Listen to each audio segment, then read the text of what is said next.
Mbuze kino musoko veno jendi. Assalamu alaikum wa rahmatullahi wa barakatuh. Yenze muzukula solusonko musa. Interede muzamugula tongero kubanga tambula fena. Abange mbaniriza ko mwenaje muri je musinziro kubanga muririza Buke de Fama. Embuti kizo mukwano gwa nkwenkwaniriza akaongeza ko nako lwalero 10 katonyeze 5 kwetuli. 10 katonyeze 8 Masaka, 9 katonyeze mukaga Mbalala. Ataki sezenja bula kadde kango mukwano gwa ngotade ko Buke de Fama. Banywanya abo bangu ababodaboda muri mutia mu element awa akasimu mu kateka waliwo wa taxi bamuyitani jamani angambi ata mama laberinya bwengendo okulira bira angambi alisaidize gayaza na mavundu bamuyita Jose Safari Jose uliota munange oyo driver wa motoka na yange na ngasonkolo kuba nti aba traffic baba batutawanya akasimu nkateka wano mu vesti nensobola okubanga mukwano gwange nkuliza ngomanya nti motoka javuga ya taxi terina mu radio naye mukwano gwange wibuli nyubulire ddala kale katongera kubanga tubamba gafe na kadde katambula tamulugero ngulu katogananga bukolwa programu ya lero mwenyweze timu Iran mwenyweze timu America Israeli mwenyweze ngenda kuwa all sides of the story, all angles of the story. Tujibalance ngo ulire mbaga nga si akwaniriza mugore kitundu kya chondo kya Buwarabu ayayaya era ni mukuloza kutegeka olutambi baba duno olutambi otekeddwa kubanga ojja kujja olulabo olabe mbaga nga si akwaniriza mugore mukwano gwange okakasante abasajja balina zi big machines baba hey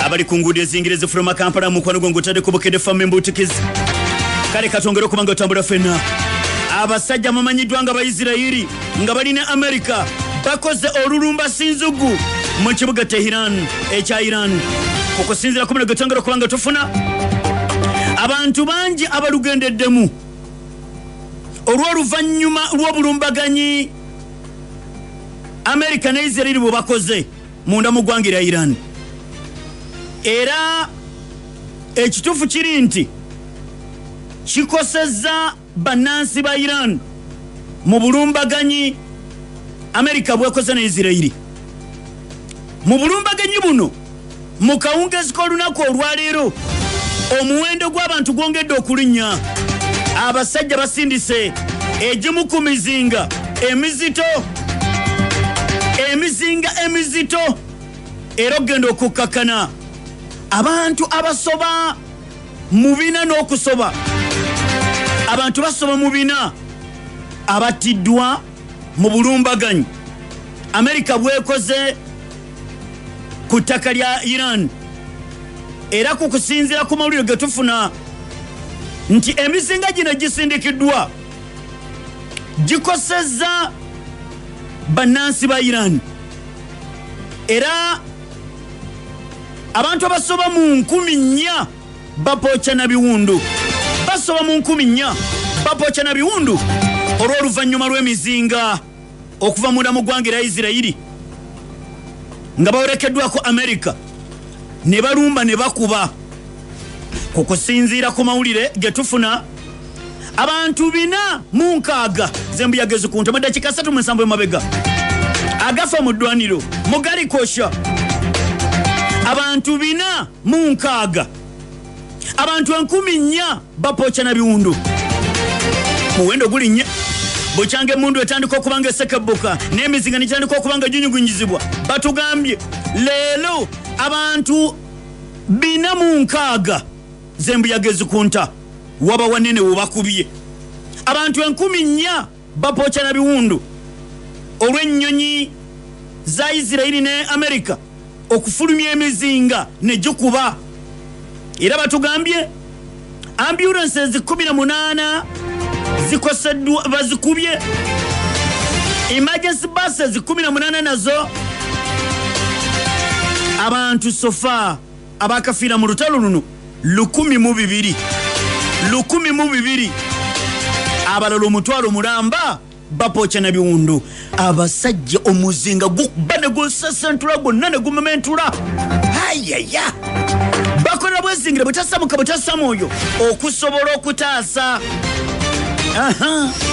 abasajja bakulaga gukubye wonna abantu nkugambye 46 zembuyaga ezikunta bolaba bali wansi abo bali mu red ebimu ku bitongole bigezaako okuyamba n'okutaasa oba waliwo abasobodde okusimatuka.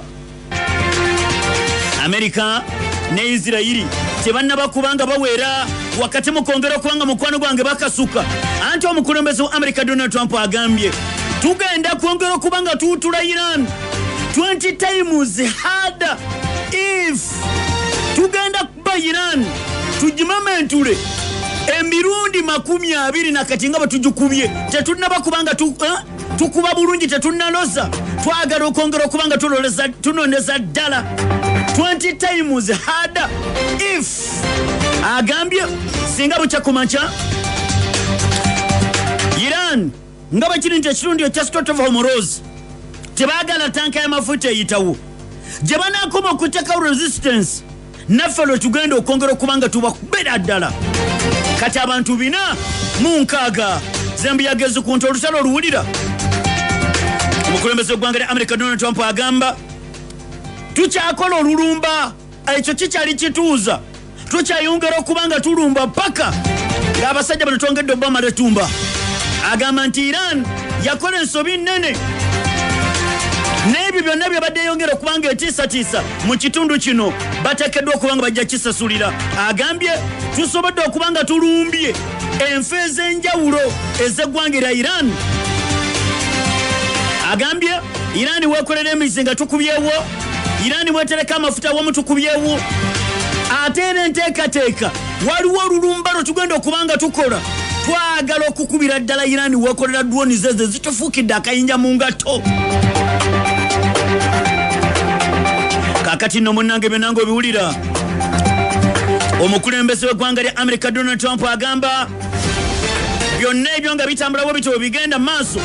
Abadde ku simu nayogerezeganyako n'omukulembeze wa Russia Vladimir Putin babadde ku simu nga boogerezeganya Putin nga boogerezeganya nani ne Donald Trump. Donald Trump n'atwala entatinda omukulembeze wa Russia Vladimir Putin abadde amugamba njagala kuyingirako mu nsonga ez'ekitundu kino ekyakyondo kya Buwarabu kigenda kwongera okubanga kigwamu ensasage kkiriza nzije nsobola okubanga tutula mu nsonga zino. Trump n'amugamba nti olwali Ukraine lukulemye kakati atayagala kujja mu luno amugamba nti sooka omalirize ekya Ukraine. Trump agamba Putin sooka omalirize ekya Ukraine. Ekitundu ky'oluwanando kyekitundu kino kyekyondo kya Buwarabu sooka okitulekere. Ukraine sooka omalirize Ukraine tombuulira. Musajja mukulu Putin nga bali ku simu naga oke kale bwoba bwoti bwogambye nange kambeke pesa linyiga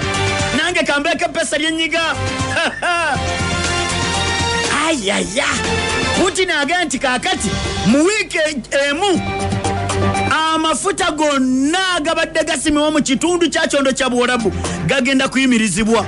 Tewagenda kuddamu kusima amafuta gonna mu kitundu kya kyondo kya Buwarabu. Kale tulabe kino kiyinza okugaggawaza Russia.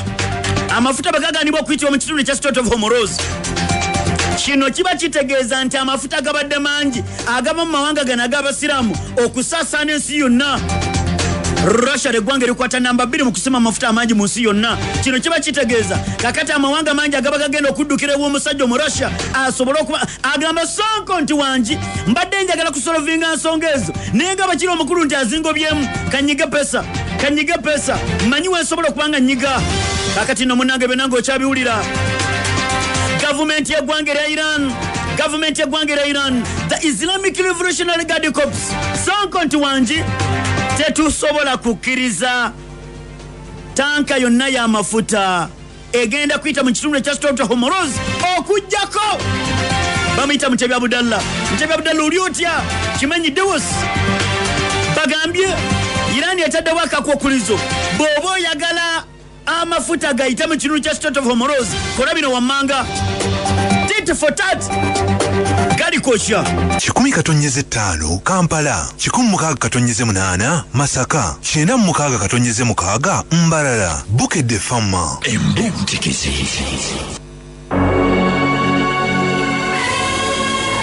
nyongera okwebaza mukwano gwange yonna gyoli gyosinzira okwanguwuliriza Bukedde FM embutikizi ekiri Atabaala okyali nange Sonko Musa ku Bukedde FM embutikizi ekitundu kya Kyondo kya Buwarabu kiri mu bunkenke basibo ne bannyabo nkugambye nti abantu 46 zembuyaga ezikunta omukulembeze wa America Donald Trump asuubiza nti bakyakola ennumba eziwerera ddala munda mu ggwanga lya Iran.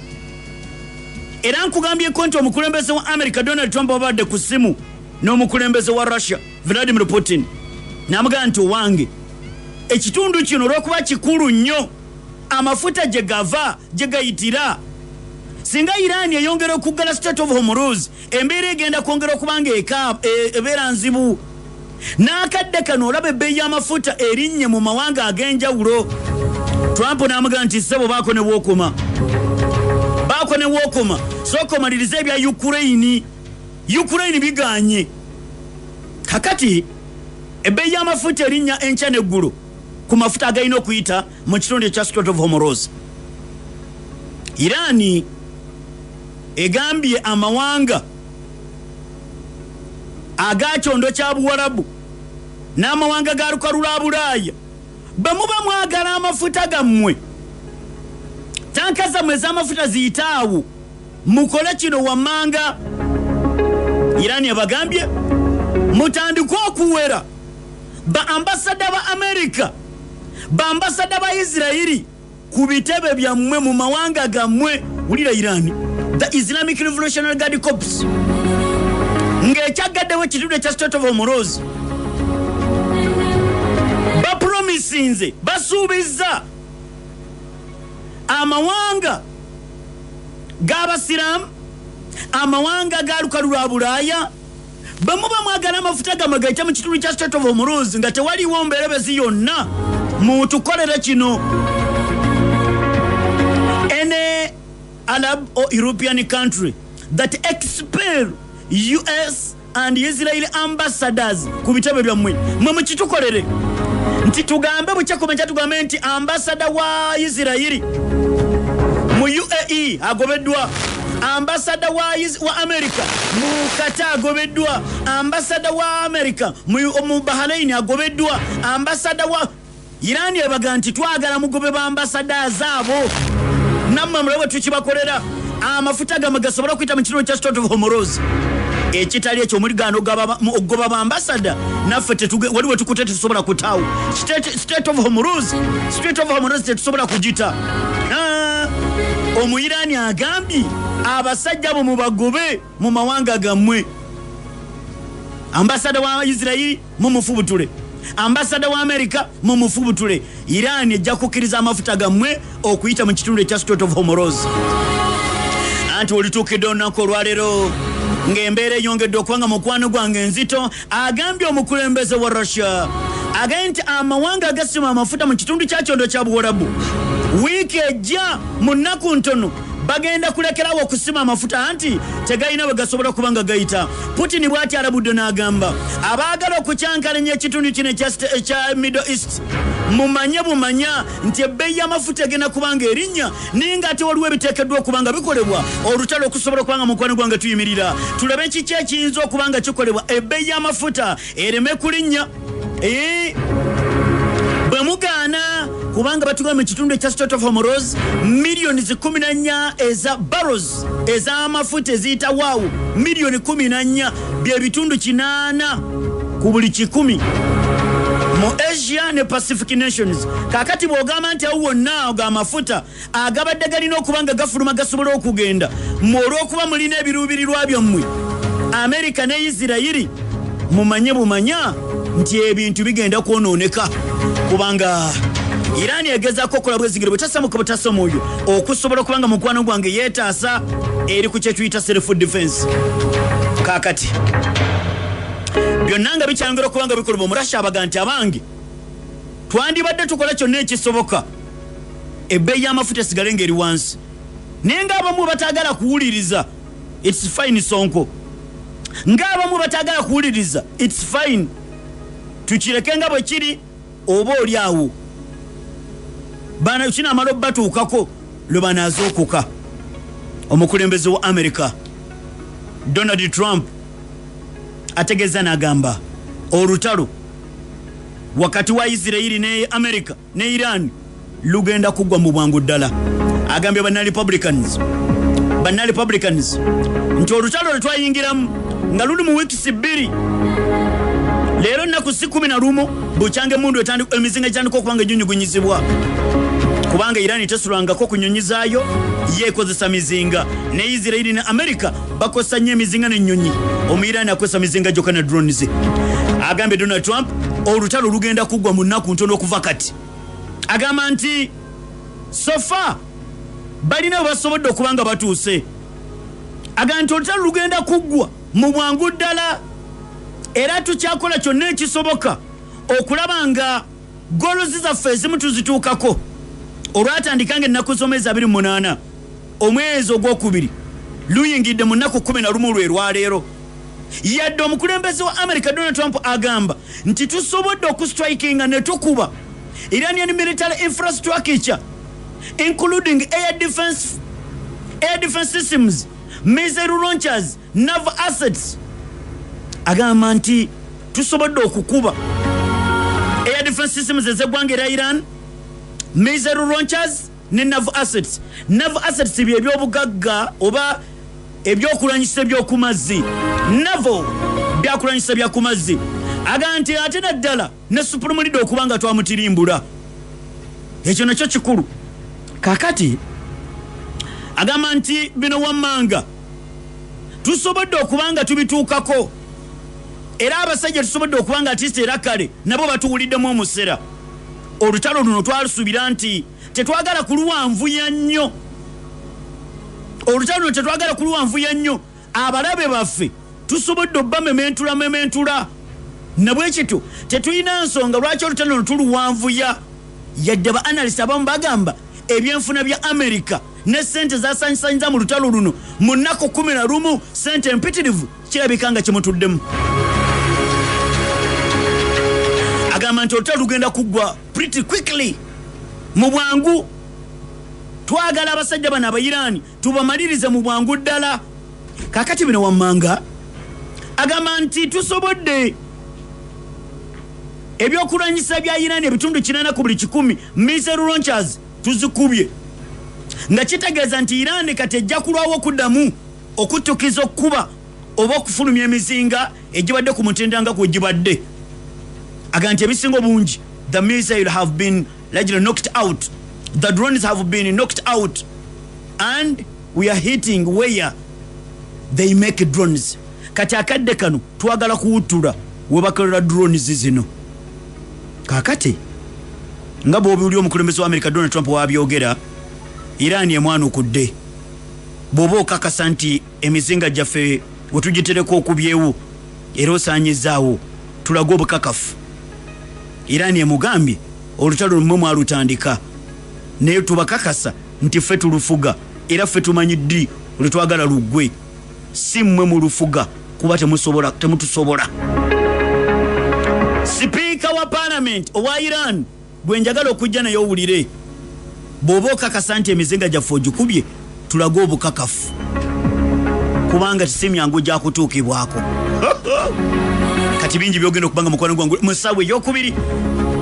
Iran erabudde America ne Israeli first plan before you do it.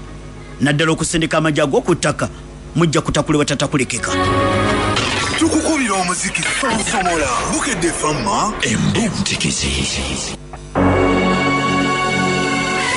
Olinange Sonko Musa banange mbebaza message nziraba mpitirivu nnyo nnyini ddala wonna woliwo osinzira okubanga mukwano gwange otuwuliza Gabula Jamiru Muzimya bande biro bolina baawo. Kakati mukkiriza tudde mu nsonga otegeere annange message mpitirivu mukwano sisobola zonna zisoma kadde kano kanyongere kubanga nkuwawaaka kakati bwe twetaaga okubanga tuyingiramu. Nkugambye nti omukulembeze wa America Donald Trump ategeza naga nti olutalo lugenda kuggwa mu bwangu ddala. Lwaki Trump avuddeyo ategeze nti olutalo lugenda kuggwa mu bwangu ddala? Abaffe golozi zaabwe zituukiriziddwa. Golozi za America ne Israeli mu kulumba ddala kituufu zituukiriziddwa. Agambye Donald Trump nti ennumba zaffe tugenda kuzimaliriza mu bwangu ddala. Era bw'abadde ali ku ssimu n'omukulembeze wa Russia n'amugamba nti bano bo twabamaze dda. Agamba nti tusobodde okukuba amaato ga Iran ne tugabbika mu nnyanja. Era nabadde ngamba bapiganaja aba America, lwaki amaato ago mugabbika mugakuba ne gabbira? Mugakwate, mugakwate tugaagala. Lwaki mukuba makube? Abaana ne babaga nti leka tugakube gabbire. Ekyo gakwata kiyinza okuba nga si kyangu.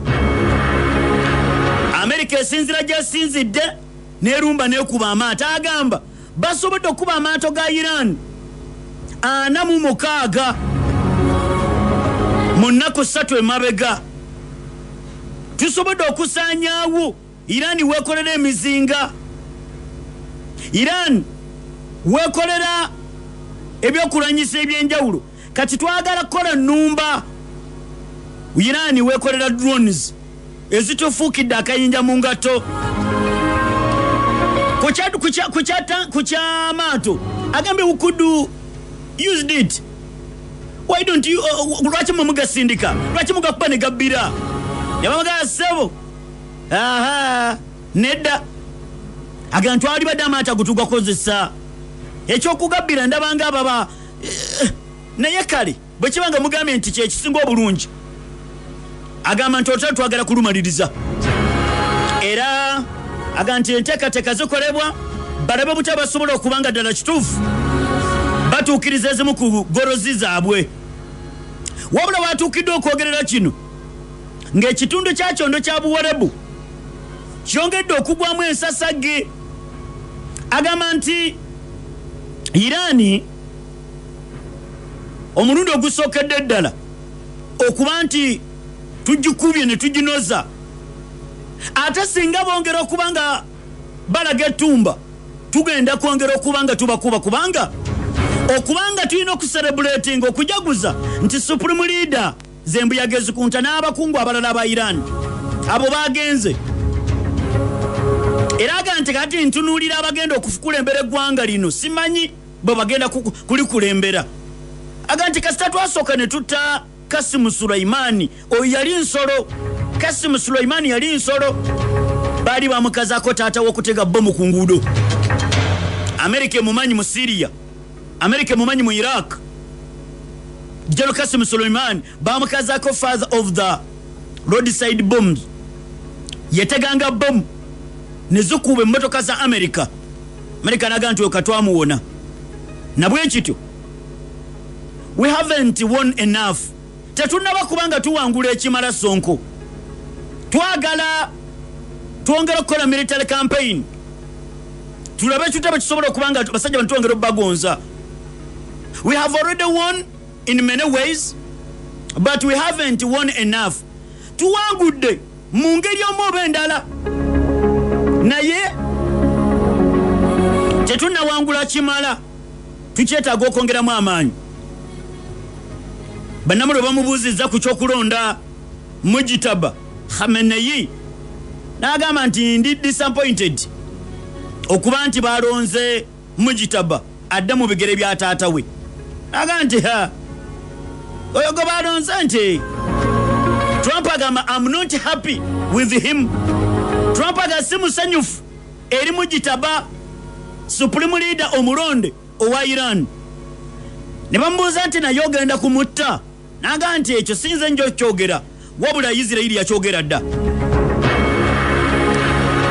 Kubeera nakyo gavumenti Isiraeli yategeeza nega nti yenna anaalondebwa ajja kuba agudde mu target. Nga bwe bata Khamenei Supreme Leader omugenzi then kakati noono ategeeza naga nti siri musanyufu. Not going to tell you. Sigenda kubuulira I'm not happy with him. Siri musanyufu naye. Kakati Speaker wa Parliament owa Iran Muhammad agambye Iran definitely not taking ceasefire.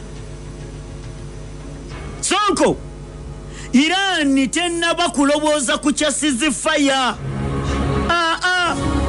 America nga bwe kyayongera kubanga ekasuka bakasuka kubanga naffe tukyabeewulira.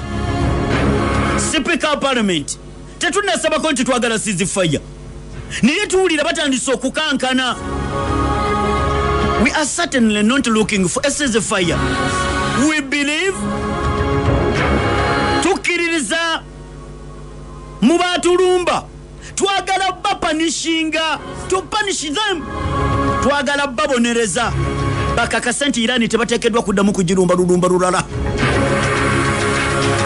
Speaker of Parliament akasuka baba Muhammad Bakal oba Bakil Kalibaf ategeza n'agamba government y'eggwanga lya Israeli ne America kibalidde bawulira baswala baagala tudde mu bya negotiations ebyo twavaawo kakati twategera bwe tunegotiatinga nabo si bantu kakati katubamale tumba basubira nti bajja tuzinga mu kasaaka kubwe katyo nedda baba. Speaker agamba ngabo bakasuka naffe bwe tugenda okukasuka ate kati tulina emizinga kanamba Sonko. Omukulembeze wa America byagezaako okwogera olutalo luno takyalukontrolinga takyalusobola lwamuvudde mu ngalo be baalutandika. Kakati bwebanga be baalutandika tubakakasa lwabavudde mu ngalo tebakyasobola ddumaliriza. Iran ffe tumanyi olutalo luno bwe lugenda okuggwa tebalulinawo obutaba lugenda kuggwa. Sonko abantu bagamba abawuliza Bukedde FM Embutikizi programu yakiri atabala kwebali nti kwebali 10-5 kwebali 10-8 Masaka 9-6 Mbalala. Iran egambye Sonko Iran destroys 10 US ladders in region. Iran esanyizaawo ladder systems za America 10 mu kitundu kya kyondo kya Buwarabu. Agambye ekyo kyokka kimala okulaga America sibe basala olutalo luno bwe lugenda okuggwa. Sonko abantu kibabalire boti.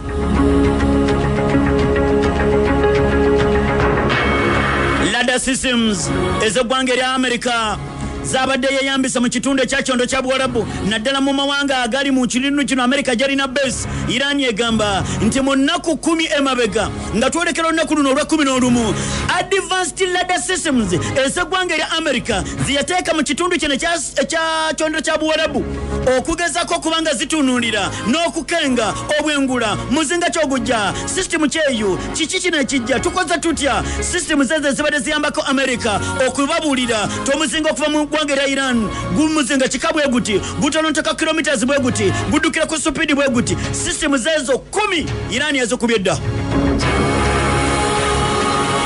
General Ali Muhammad Nain mwogezi wa Islamic Revolutionary Guard Corps Brigadier Mulamba Brigadier General Ali Muhammad Nain ategeza naganti tumanyiwa bwe tukuba system zezo 10 twazikubye tebagala kwogera mazima. Sonko America egamba abantu baya amazima.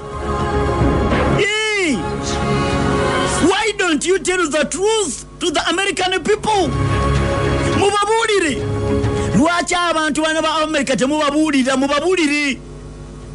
Kati Trump ali mu kugamba olutalo lugenda kuggwa kumbe ladder systems ezibadde zibayambako okutunuulira emizinga egijja tebakyasobola kumonitaringa nazo twazikubye. In the Persian Gulf region has been eliminated.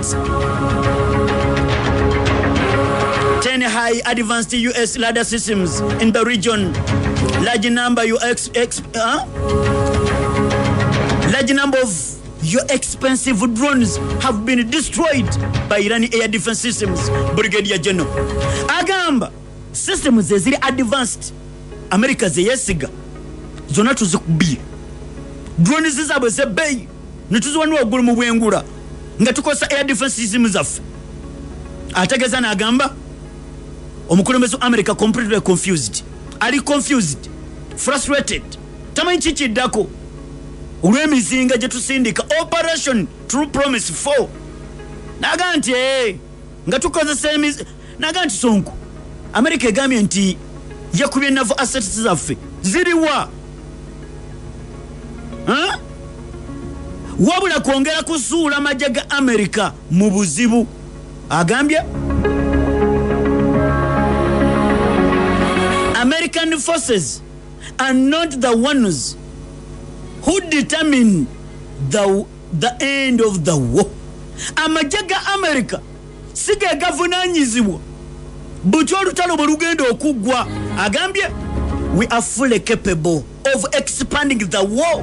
Brigadier General tuli capable olutalo okwongera okulanda insecurity ne security fenna tuvunanyizibwa obutabenkevu n'obutali butabenkevu anti mama anti nkula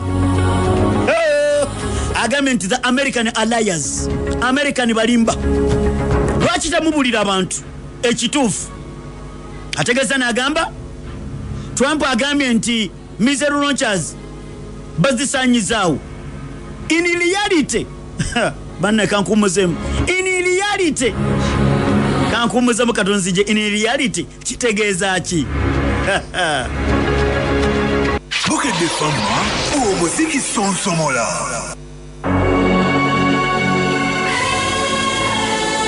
Nyongera okwebaza yonna mukwano gwange gy'oli gy'osinzira okubanguliriza Bukedde Famma embuutikisi Iran yegamba etya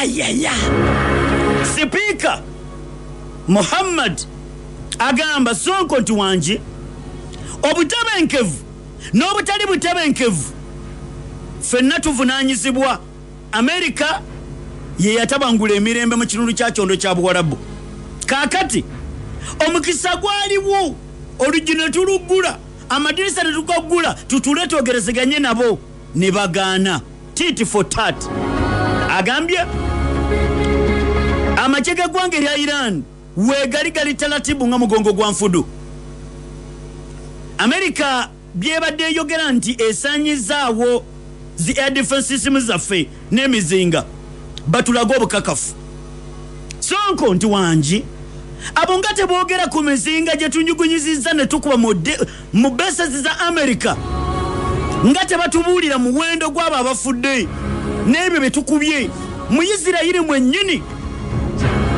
agamba nti olutalo luno Iran tulwetegekedde ebbanga eriwera. We have been preparing ourselves for such a day for 20 years. Tumaze ebbanga ddene nga twetegekera olutalo luno nti olunaku lwo bulikya ku makya Isirayiri ne America ne balumba ne bakuba. Agamba tubadde tubiraba mu Iraq, mu Afghanistan ne mu Syria. Awo woka exercise ezo zibadde nnungi nnyo naddala bwe kituuka wansi ku ttaka. Na bwe kityo America mubuulira abantu amazima amatuufu. Lwaki mulimba mwogera amazima amatuufu? Iran yagamba nti kakati omukulembeze wa America Donald Trump okuva yagamba nti olutalo luggwe agattagatta byagattagatta nga tebikyagatta. Na bwe kityo Iran yagamba nti olutalo luno ffe tulufuga America tesobola kulumaliriza. Gye buvuddeko Minister avunanyizibwa ku nkolagana n'amawanga Mulala Abbas Aragachi yalabula naga nti Tehran is fully prepared for defending itself against potential US ground incursion. Nti Iran netefutefu okwerwanako singa America erina enteekateeka y'okusindika amagye ag'oku ttaka.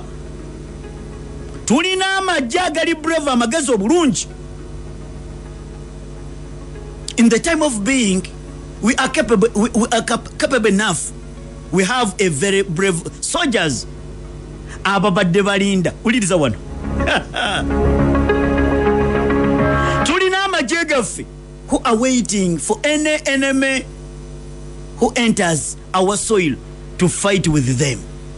Agambye amagye gaffe wegali talatibu bulungi nga mugongo gwa nfudu galindiridde abatamanya ngamba abalabe baffe abaagala okuyingira ku ttaka lya Iran tujja bakwata oba tujja kubatta kubanga Iran ega nti weetuli tetulina gwe tutya America mwe mwati nkolutalo luno temukyalina capacity esobola kulumaliriza kubanga tumaze okudeploying advanced missiles and drones ate nange tukakasa nti n'abalabe baffe batuwulira muli munda ekyomukulembeze wa America ogamba nti olutalo ayagala lugwi already tumaze okudestroyinga zi air defense systems 10 tebakyayina basobola kujja technology kutufuna 10-5 Kampala ne 16-8 Masaka Bukedde Famma Embuntikizi byebye bya Iran n'abasajja b'Amerika the Islamic Revolutionary Guard Corps ekyogamba America kyegamba nti emizinga gyabwe missile programs has been destroyed ekyo kya bulimba Iran yegamba nti nga tufulumiza emizinga egitasobola kukubika ate emizinga egyo nga girina warheads nga gizitowa tani namba giri gyennyini egyalagirwa nabwekito agamba nti ebyogerebwa ebyo bandibadde babikendeeza ne babuulira abantu ekiri ku ground nga bwe kifaanagana Iran egamba nti laba nno Peter Hageth genfuna okuva mu ddwaniro akadde kano agafa mu ddwaniro mukwano gwange mu ddakiika mmeka zino mu ddakiika 3 emabega Peter Hageth ategeeza n'agamba nti olunaku olwaleero America egenda kwongera okusindika emizinga mu Iran bajja kubawuliramu omusera agambye nti akakati tekyali byakuwannaanya agenti tugenda kusindika emizinga bajja kakasa nkugambye wali agambye baagala bakuba enfo eza Iran wakolera drones Hageth mu America government egwanga ya Netherlands bwetyo egambye ba staff bonna abali mu kibuga Tehran ekya Iran bakyamuke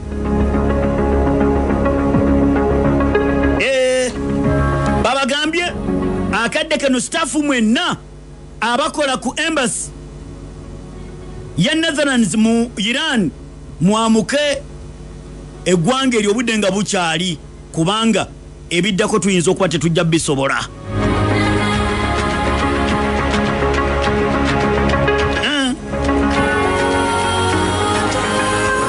mu ddakiika emabega nkuwa ku latest agakajja ekitundu kya State of Hormuz kirabikanga nakyo kigenda kwongera okufuuka akattiro amafuta ebbeeyi y'amafuta egenda kubizaala mu ddakiika 3 emabega enteekateeka zikolebwa mu lulumba America lweyagala okukola baagala kulumba ejje ery'okumazza erya Iran eriri mu kitundu ekya State of Hormuz baveewo Omumerika ayiseewo amafuta ge gayagala abange yenze Sonko Musa sobulagaza okusinga ku wano akuume